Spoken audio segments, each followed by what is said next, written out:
Welcome to Off Top. My name is Dylan Wilson, and today we're talking face to face. I think I might have finally found a perfect way to get me on the screen without losing on them infographics I'll be throwing at you. That way it'll feel more personable for you, but I can still PowerPoint y'all to death. So let's get it. As y'all know, the Series X is on the way. Every game currently playable on the Xbox Marketplace will carry over to it. That includes not only Xbox One games, but games from the 360 and original Xbox as well. And that's huge for me. I don't know about y'all, but backwards compatibility is one of my most important features. The worst part of every new console generation for me is having to start over my library. So when they first announced backwards compatibility, I was more excited for that than anything new coming out. I love all my old games, but I don't want to keep all my old consoles just to keep playing them. And that wasn't even an option for me anyway. I was broke. I had to trade in my old console to get the new one. So to be able to play all my favorite classics again on updated hardware with updated graphics, y'all did something, Microsoft. But the real game changer for me, no pun intended, was when they reintroduced original Xbox games. The 360 editions were cool. I got my Mass Effect games, Aliens vs. Predator, Ninja Gaiden 2. But the PS2 original Xbox era, that was my favorite console generation. So before I look forward at possible future editions, I want to take a moment to look back and appreciate some of the games they already added. Man, they gave us Ninja Gaiden, one of the best hack and slash games ever. Mercenaries, an open world destructible environment war game. I got so many memories riding around in tanks with my nephew Thomas, messing up our reputation, leveling cities with street sweepers. Yo, and they gave us the 3 best Star Wars games ever created. Battlefront 2 to this day is still the most authentic Star Wars experience you can get. And the Knights of the Old Republic games are my all-time favorite games. The first being the greatest Star Wars story ever told, in my opinion. And the reason I fell in love with Star Wars. Seriously, props to Microsoft. But let's go ahead and look ahead. This is supposed to be a top 5 list, but I'm going to give you 20 games total. Here's the first set that I'm hoping for. These are PS2 games that never made it over to the original Xbox, so I don't know how realistic any of them are. But considering that didn't stop us from getting Resident Evil 4, the Devil May Cry games, I figure I'll speak it into existence and see what happens. The first being Tenkaichi 3. DBZ fans still want to play it. And Budokai 3 as well, but I won't be greedy. Next is Here Comes the Pain. Still widely regarded as the best wrestling game. And considering how trash 2K20 is, I think wrestling fans will be happy to get it. Berserk, I never actually got to play it. This past year I became a big fan of the series though, so now I really want to try it. Yu Yu Hakusho, I'm a big fan of the series, man. And that's the only console game we ever got. I'm a simple man, Microsoft. You put the game on the marketplace, I give you money. And then there's Transformers. I don't know why, but I freaking love that game, man. I never played any other Transformers games, so I don't know what I'm missing out on, but that one was a lot of fun. But that does it for the PS2 games. Let's move on to some more honorable mentions that hopefully have a better chance of making the cut. Aliens vs. Predator Extinction was such a weird game, but oddly entertaining. Especially playing as a xenomorph. I'd get it again. There's also 50 Cent Bulletproof. 50. You bring this one back, I'll get you your money by Monday. Next is Simpsons Hit and Run. This was GTA for me before GTA. It had no business being as great as it was. And low-key, this would be the best thing The Simpsons have done in years, bringing this back. But that's neither here nor there. And then we got NBA. I know my friends don't want this one to come back because I'll be going off the easy, dunking on them, breaking the backboard, and all they'll hear is, I live the life, the light, the bright lights, the tight, the crowd lights, where you at, ballers? Ladies love me and then they want to do me, they pay to come see me, where you at, ballers? But anyway, after that, We got Godzilla Save the Earth. My son, he's the biggest Godzilla fan I've ever met. He can name every Godzilla variation, every monster he's ever fought, everything. He's 4. I would love nothing more than to play this with him and just blow his freaking mind. But if you whoop my ass, Desmond, I'm grounding the fuck out of you. Now let's move on to the rest of the honorable mentions. First up, The Thing. This is another game I never got to play. I became a fan of the movie years after the game was released, so I missed the cut. I've heard nothing but good things about it though, and supposedly it's a sequel, so I buy it. Marvel Nemesis, I'm actually surprised hasn't been re-released yet. It's dark, it's gritty, it's violent. Marvel seems to have more mainstream appeal than ever. Next, I honestly don't know how Rockstar feels about bringing Manhunt back. It's harder now to put a positive PR spin on being a brutal killer than it was then. But if it ever does come back, I'll throw some money down to get chased around by a pig with a chainsaw again. Up next is Indigo Prophecy. I never got to play this one either, but Quantic Dream is really good at what they do, and I love games with branching storylines. But considering they're exclusively a Sony developer now, it'll probably never happen, but a man can dream, right? And finally, we have ESPN NFL 2K5, the greatest football game of all time. They have realistic gameplay, presentation that is still unmatched. The soundtrack was incredible. The franchise mode was actually fun. They have first-person mode, tournament mode, stats that carried over from mode to mode. They have the crib. EA will never let this see the light of day, which is why it's not in my top 5, but I'm here to tell you, football fans desperately want this one back. All right, let's get it. You can let me know what your personal top 5 is down in the comments. Here's mine, starting with number 5.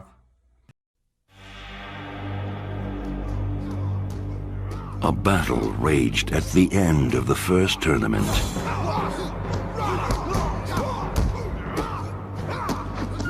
Good versus evil, locked in mortal combat. The forces of Earthrealm were facing the greatest challenge. And they prevailed. The sorcerer, Shang Tsung, chose to run instead of accepting his defeat. Through a portal to Outworld, the horde of rogues escaped. The Thunder God assured the safety of his warriors. But the champion of Earthrealm and his most trusted ally were destined to take another path. Fighting together or independently, Liu Kang and Kung Lao struggled to face the threats of Outworld. Always resourceful, they never miss a chance to use their surroundings to dispatch an enemy. As their journey takes them deeper into the realm, they meet old friends and formidable adversaries. With experience as their teacher, the Shaolin monks become greater warriors. First, through the mastery of powerful weapons. Later, gaining mortality to deal with groups of enemies. And finally, unleashing the raw force of brutality. Mortal Kombat Shaolin Monks, coming fall 2005. This title not yet rated. Shaolin Monks is still my favorite Mortal Kombat game. If they ever do make it backwards compatible, do yourself a favor and play it with your friends. It's one of the best co-op experiences you'll ever get. I'm telling you, you'll have a blast roaming the areas, using the environment to kill enemies, whooping everybody's ass as a team. NetherRealm, listen, we need this. But let's move on to number 4.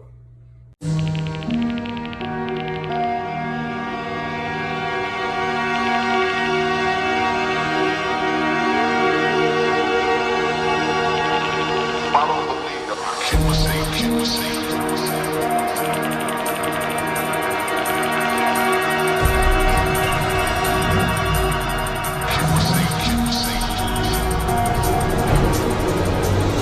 the leader.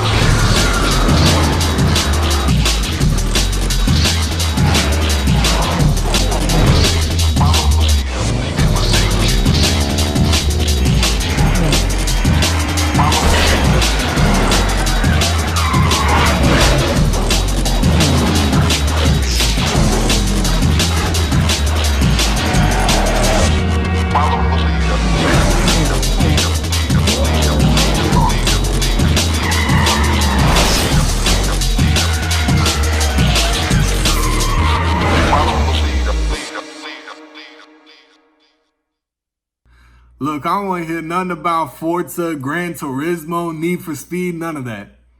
Midnight Club is the standard, and Midnight Club 3 is the best racing game ever made, hands down.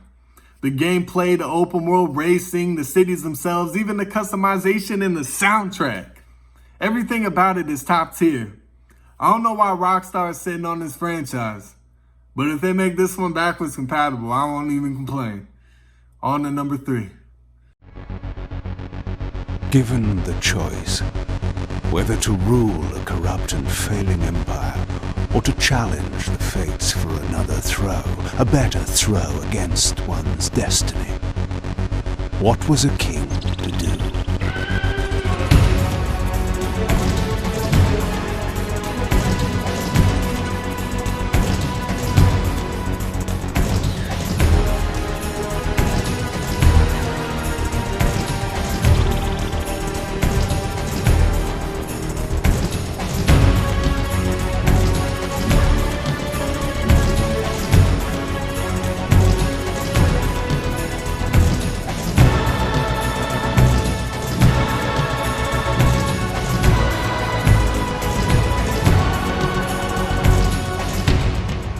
But does one ever truly have a choice? One can only match, move by move, the machinations of fate, and thus defy the tyrannous stars.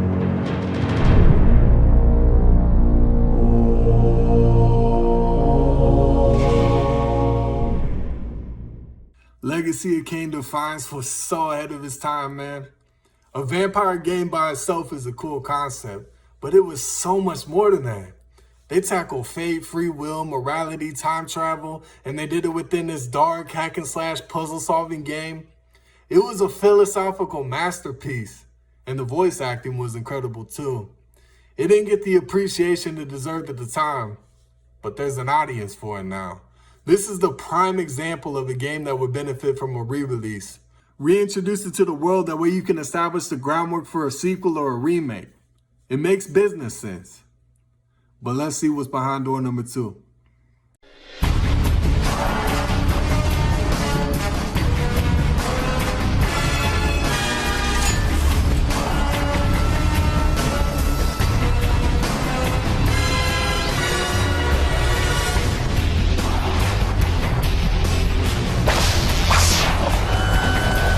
Demonio invisible. He comes out of nowhere and tears these skulls from the shoulders and strips the skins of the bodies like coats.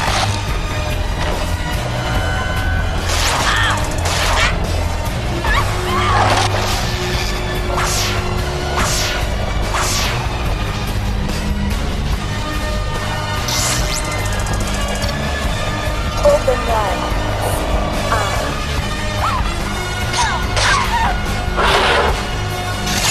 ¡Diablo!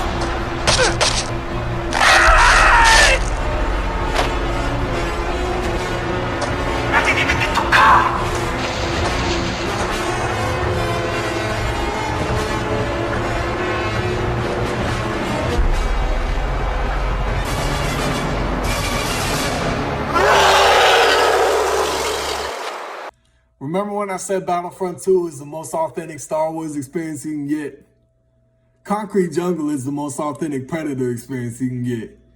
Everything about it feels completely authentic, and it feels like it belongs in the Predator universe.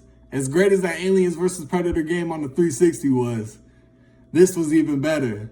I have it at number 2 because I haven't played it since the PS2 days, and I've been wanting to get a hold of it ever since. Y'all give us this one back, I won't even care how trash that last movie was. Not saying a lot. But without any further ado, here is the number 1 game that I hope becomes backwards compatible.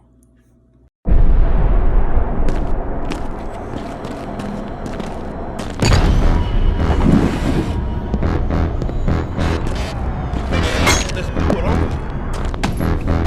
Yeah. What else? Let's go. All right, let's do it. Let's do this. Hey, man.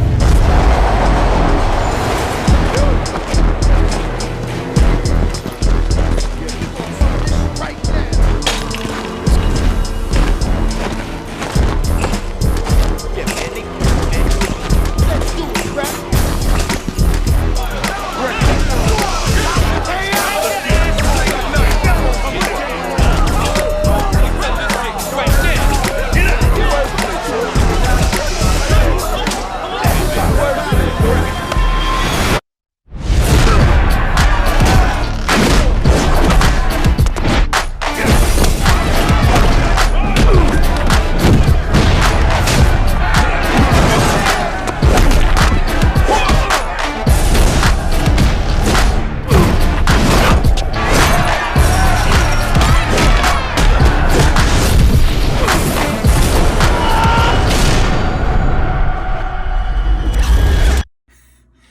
can't say enough good things about this game, man.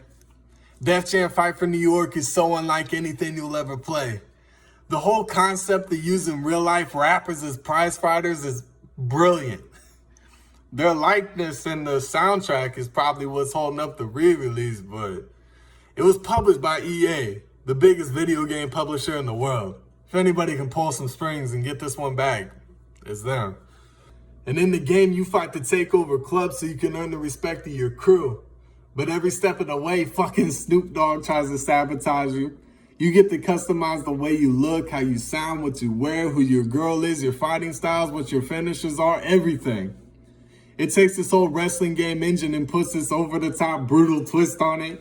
You get to beat people over their heads with weapons, smash their face into bricks, throw them in front of trains, pogo stick with their corpse. This game had never-ending replay value. Even the soundtrack was flawless. More than any other game, I really, really hope this one becomes backwards compatible. For real, it was something special. But that's it.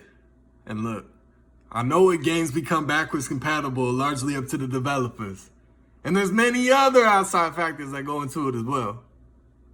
But I don't care about none of that. It's my wish list. But anyway, I hope y'all enjoyed the new format. If my ugly mug didn't scare y'all off, this I'm gonna do the videos from now on. And thank you all for watching. Seriously, you know I appreciate you. I'm looking forward to reading your top 5 list. Have a good one, guys. Peace.